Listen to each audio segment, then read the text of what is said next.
Improving as a chess beginner is probably actually one of the easiest things to do. That's especially true if you've just started to play the game and try to, learn and to study it. I was having this problem that you probably have right now, where I was extremely eager to learn, but because I was so eager to learn, I would end up watching a lot of chess videos that exist on YouTube, wherever I could basically find. And what will happen is I'm going to watch all of the videos. However, you kind of get lost in the abundance of information that there is out there, and you end up actually studying so much information that a lot of it is irrelevant, and you end up not knowing what to do. And what happens is we actually end up with maybe little bits of information that is actually useful, but nothing really which is concise in order to improve over the long term. And so whilst watching all of these videos and having this problem, I was onto this call with a titled IM. It was 2 years ago. It was in 2022. Just like in February, I was just starting to play chess, and I was showing him the problem that I have. I'm basically playing a while, want to improve, and yet I do not do that. So clearly there's a problem here. And so what he tells me is that there is a thing, there's one thing that I need to focus on. And what he also tells me is that actually all of the beginners with me on the same elo are making the same exact mistake. So I can actually also utilize when our opponents are doing this in order to get better. To make the chess content that you view more concise, then there's the first link in the description. However, for this video, what I'm going to need you to have with you right now is pen and paper, because we're going to do some writing, which is going to be very helpful. And I will also need you to open the archive of games that you have. So whether it be chess.com or Lichess. And what I'm also going to need from you is to actually mute your phone and watch this only with your computer, because we're going to do this as sort of like a lesson. It's very important to get the most out of it. Alright, so let me now show you the first example for this. So in here,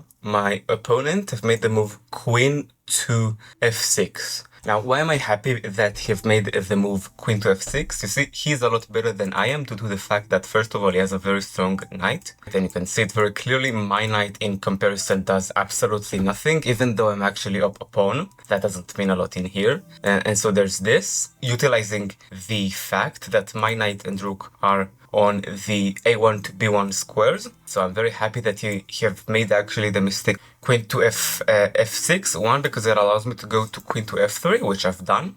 And it also kind of allows me to get out my knight maybe in the future. And the rook as well, of course. If this happens, you have made the move queen to a5, which I was thinking like for a few moments and asking why would he make a move like this. And I was getting to the conclusion that no, it's not a good move, because what it allows me to do is it allows me to go to d2. I'm 13 in here, and my rook can finally go out, right? So that's just like a small thing related to activity. You're going to see the problem that you really need to focus on. If I make the move knight to d2, queen takes on c3. It's fine for me to give up this pawn here, and we're still equal because, again, I needed to really bring out all of my pieces. In fact, there is only one move here that works for me. I was fortunate enough to make it. It's rook to d1. If I, for example, obviously move something else, then there's a take here, which is very simple, but I needed to really do something about this rook. Rook to d1, also defense here. It's the sole best move. This is a very, very complex position that I was in. And so first of all, getting from a completely worse one where I'm less than minus 2 points in advantage to 0, like to completely equal, is very, very nice from my end. But also this position is extremely complex. And since I'm not yet in professional levels, this makes my opponent very prone to make mistakes. For example, in here, actually the computer suggests only one move, which makes the situation still equal. Queen to c2, there is no better move than this, according to Stockfish. However, in here, and I'm not joking, and that is the mistake that all beginners are making, all of them combined. And I'm not joking when I say and showing this, but black have made the move knight to a1, and you can clearly see why this is a blunder, right? This allows me obviously to take and then to take here. That is how a lot of beginner games are happening. Players are making the moves that they should make, but suddenly one of them like blunders out of nowhere a piece, sometimes the queen, sometimes they even hang mate. That is extremely common in beginner games. Is this like the problem that you have right now?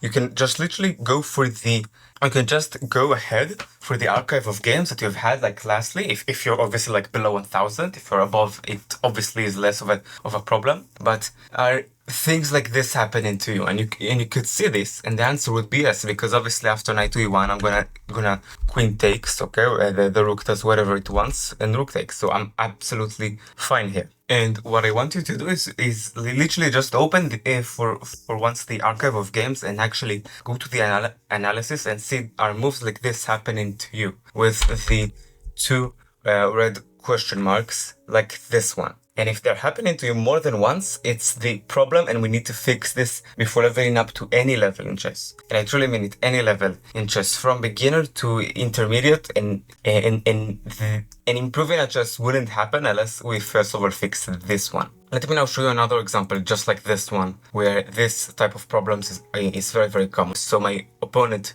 makes the move knight to e8. I'm a little bit better.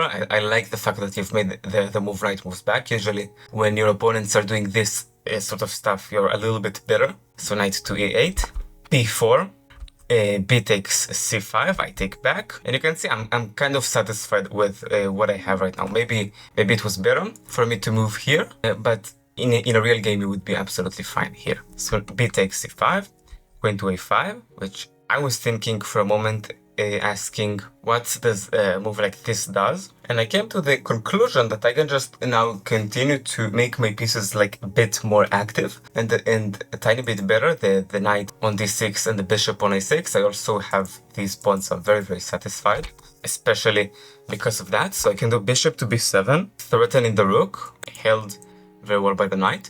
My opponent does the move rook to b8, and in here, and again, I was a beginner when I made this mistake. It was like years back.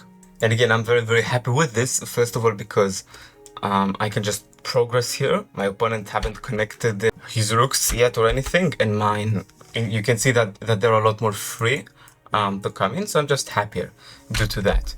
Maybe not immediately, but yes, this is something that I'm very satisfied with, that I have actually achieved. I was actually thinking here, like, wait, am I actually better? And so in here, I want you to now ask yourself, and this is a very, very important thing. Let me just remove my notations. And so what move would you do here if you're a white? If you're me, basically, what move would you do? There's a principle in chess where we want to move our pieces and pawns and everything as forward as possible. Why is this? Take a look, for example, at my knight. Obviously, it controls a lot more squares than opponent's knight, right? And maybe not controls, but he aims for more squares. Hence, the fact that this knight is quite better than the knight on e8. And you would automatically say the knight on d6 is better.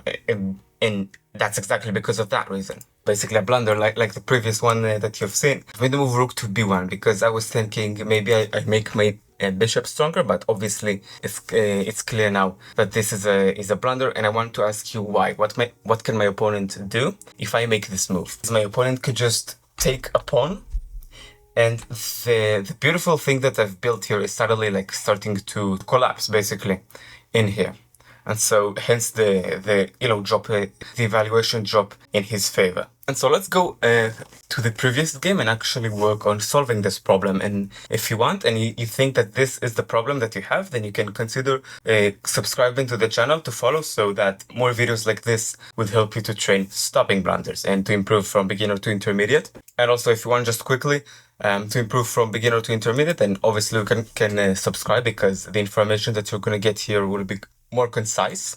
And so moving back to the last game that we've had, let's say for a moment that we are black right here, and we need to now figure what do we basically do, which is, again, it's not easy, because this is it's very easy to make a mistake in here. But how do we think about this? So we ask, first of all, what are the downsides of my opponent's last move? This is the first question that we ask always in chess. What is my opponent threatening?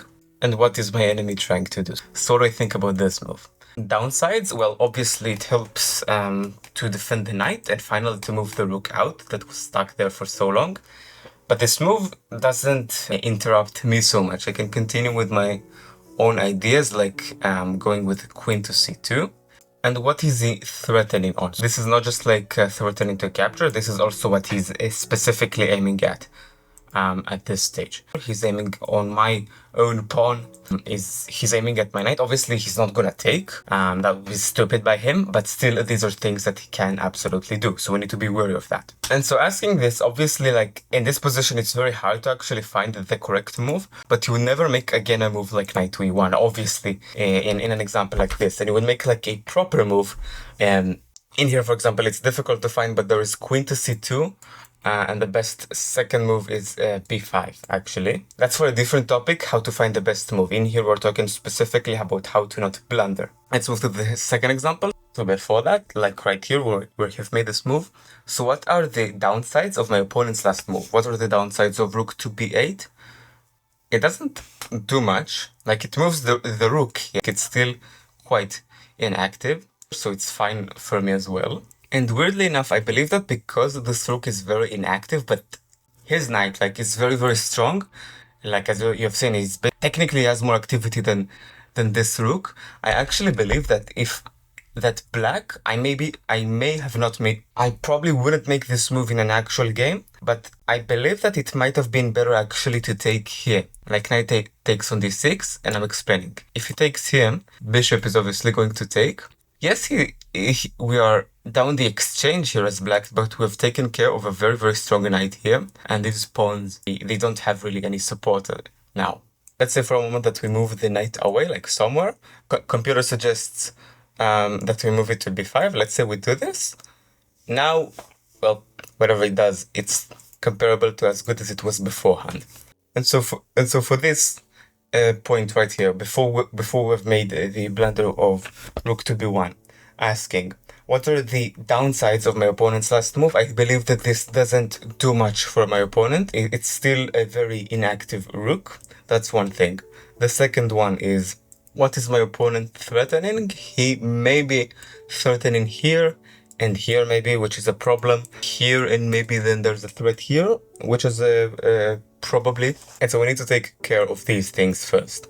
So I've asked, what are the downsides of my opponent's last move? What is he threatening? Now, what he may be trying to do is to trade with us, because as you can see, our pieces are a lot better than his at the moment. And I do not want that. Because of that, I want to continue to make threats. But if I were to go back and remake the move, then probably a move like c6 would pop to my mind, just threatening in here as well, and making sure that that I do not lose this pawn, like in the previous example in here. Pawns are also as much of an important material as any other piece. And we need to make sure that our pieces aren't hanging, just like we make sure that our pawns aren't hanging as just beginners. And so, to summarize this video, what have we talked about? We talked about how the main problem that most beginners have is that they make blunders and one movers that simply lose a lot of material, and in other positions, in other situations, it also leads to them being mated. That's the first thing that we've talked about. The second is we've talked about how do we solve this issue in a very, very simple way, which is we just ask three main questions. So the first one is, what is the downside of my enemy's last move? Any move in chess has a downside. Even the most basic move e4 has it in d4. Every move has. So that's the first thing. What are the opponent's last move's downside? And what does it try to do? We ask these ones, and we do this in order to solve the blunders.